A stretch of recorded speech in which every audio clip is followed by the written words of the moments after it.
একটা প্রশ্ন করি, আপনি শেষ কবে মন খুলে হেসেছেন? না না, ওইটা না, মোবাইল দেখে হা হা লেখা না, সত্যিকারের হাসি যেটা বুক হালকা করে দেয়। আজকাল মানুষ হাসে কিন্তু মন থেকে না। বাইরে হাসি, ভিতরের কষ্ট। কেউ মজার ভিডিও দেখে হাসে, কেউ বন্ধুর সাথে আড্ডায় হাসে, কিন্তু একা হলে সেই মানুষটাই চুপ হয়ে যায়। সত্যি বলতে আমি নিজেও। যাই হোক, সেদিকে না যাই।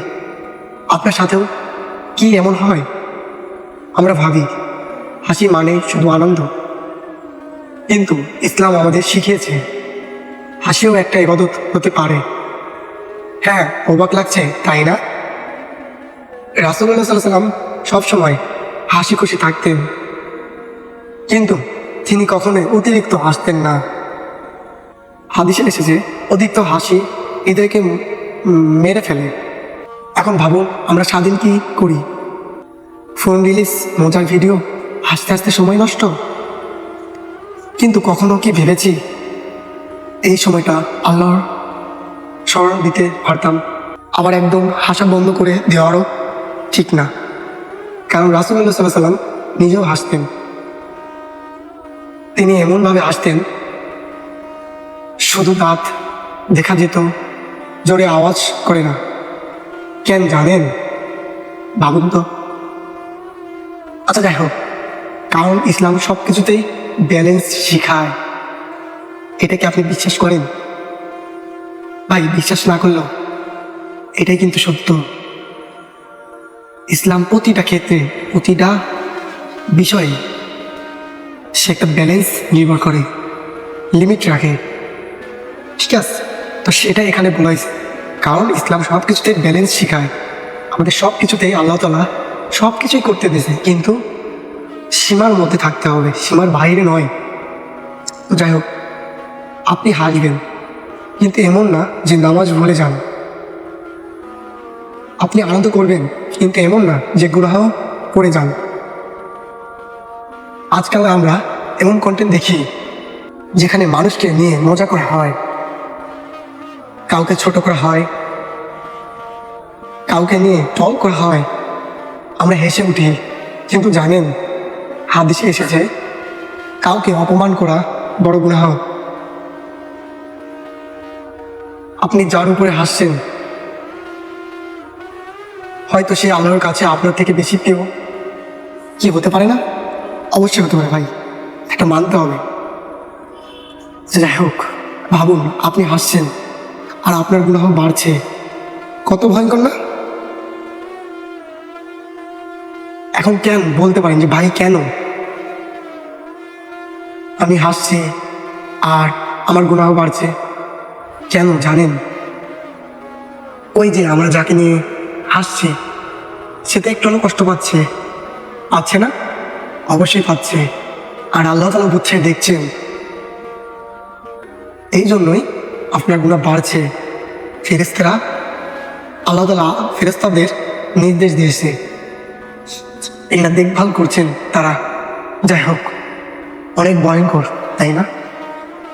আমরা বন্ধুদের সাথে মজা করি, কিন্তু সেই মজার মাঝেই অনেক সময় বিপদ করে ফেলি। একজন নেই আর আমরা তার নামে কথা বলছি, হাসছি, মজা নিচ্ছি, কিন্তু ইসলাম বলে এটা যেন মৃত ভাইয়ের গোস্ত খাওয়ার মতো। ভাই, এটা নিয়ে আমি এর আগে একটি হাদিস বলেছি, হয়তো আপনারা শর্টস ভিডিও আমার দেখে থাকলে জেনে থাকবেন। তো অন্যের নামে বিপদ কারণে সম্ভবত শর্টস আজ থেকে 7 দিন আগে ছাড়ছি। তো সেখানে ইসলাম বলেছে এটা মৃত ভাইয়ের, মানে আপনার ভাইয়ের গোস্ত খাওয়ার মতো যে কষ্টটা আপনার হবে, সেই কষ্টটার কথা বলা হয়েছে। এখন বলুন, আপনি কি এমন কাজ করবেন না? কিন্তু আমরা অজান্তেই করি। একটা জোকস বলি, সবাই হাসে, কিন্তু সেই জোকসের ভেতরে কারো অপমান লুকানো থাকে। এটা সত্য না? অবশ্যই সত্য, আপনি ভেবে দেখুন। আচ্ছা যাই হোক, তাহলে সেই হাসির মূল্য কি? যদি কাউকে অপমান করা হয়, সেই হাসিটার মূল্য কি আপনি কি দিতে পারবেন? কখনোই না। এটা গুনাহ, কারণ এটা গুনাহ। তাই ইসলাম আমাদের শিখিয়েছে হাসুন কিন্তু সীমার মধ্যে, মজা করুন কিন্তু কাউকে কষ্ট দিয়ে না। একদিন রাসূলুল্লাহ সাল্লাল্লাহু আলাইহি ওয়াসাল্লাম সাহাবীদের সাথে বসেছিলেন। তারা কথা বলছিলেন, হাসছিলেন, কিন্তু যখনই আল্লাহর কথা আসতো তারা গম্ভীর হয়ে যেতেন। এটাই ছিল তাদের জীবন। আজ আমাদের অবস্থা কি? আমরা সব সময় হাসি, কিন্তু আল্লাহর কথা এলে চুপ। নামাজের কথা বললে পরে পড়ব, দোয়ার কথা বললে সময় নেই, কিন্তু মজার ভিডিও দেখার সময় ঘন্টার পর ঘন্টা। এটাই আমাদের বাস্তবতা। হাসি খারাপ না, কিন্তু ভুল জায়গা হাসা খারাপ। গুনাহের মধ্যে হাসা, কারো কষ্টে হাসা, ধর্ম নিয়ে মজা করে হাসা, এগুলো বিপদ। একটা কথা মনে রাখবেন, যে হাসি আপনাকে আল্লাহ থেকে দূরে নিয়ে যায় সেটা আসলে হাসি না, ওটা আপনার ক্ষতি।